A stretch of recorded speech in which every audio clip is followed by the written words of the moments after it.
When Yom Kippur falls on Shabbos, this is amazing. This is one of the best opportunities that we have. And let's take a look. The Talmud on Shabbat 118b states that if we keep 2 consecutive Shabbats, I'm going to put an S there, but so that you understand, we will be redeemed immediately. But it's referring to 2 Shabbats that fall together. And is saying if we keep them, meaning that we need to do 100% of our effort, okay? It's like keeping it 100% with the resources that the Father has given you, okay? We understand that you don't have to compare yourself to this other person or to this other person. No, you have to give 100% of your effort with the resources that you were given.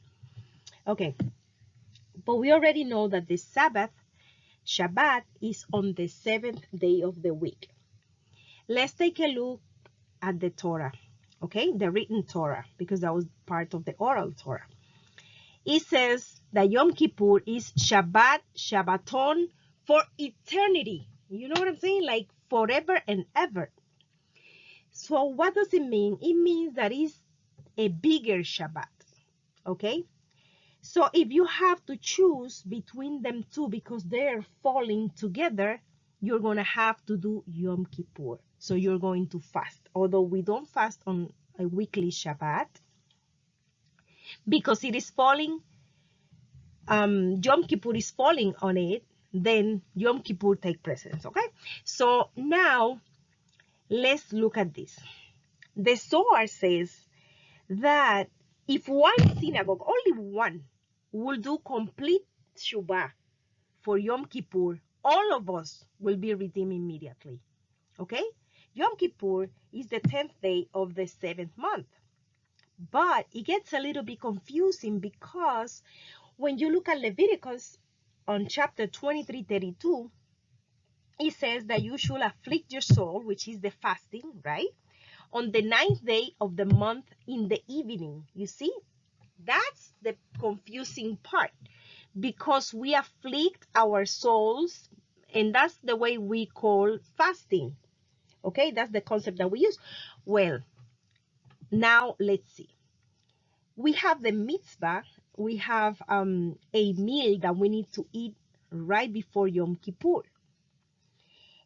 And that mitzvah, it's actually what's going to fulfill that commandment right there. Why? Because it says in the evening. So remember that. The 9th day in the evening. So it's like before Yom Kippur that you're going to have the meal. And it's the meal of cessation. Now, you need to eat slow.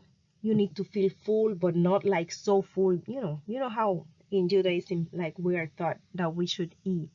We are taught that we should eat, but not until we're like 100% full. So, okay, we need to live like 1/3, something like that. Just, that you're not like going to explode. And then you have to eat that you're satisfied, but you need to eat foods that are rich in fiber, like vegetables and fruits and stuff like that, and lots of fluids. So you're going to have a lot of drink and stuff like that. What do we avoid?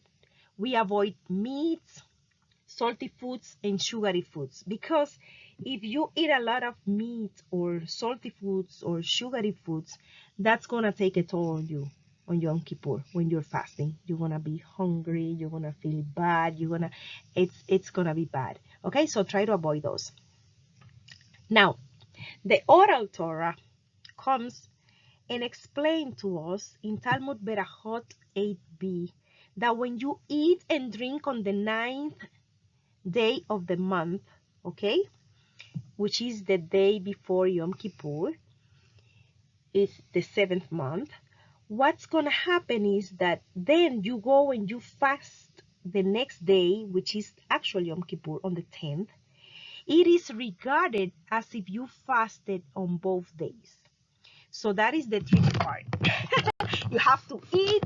Remember, don't forget that meal, because then that's not going to be regarded as if you did both days, okay?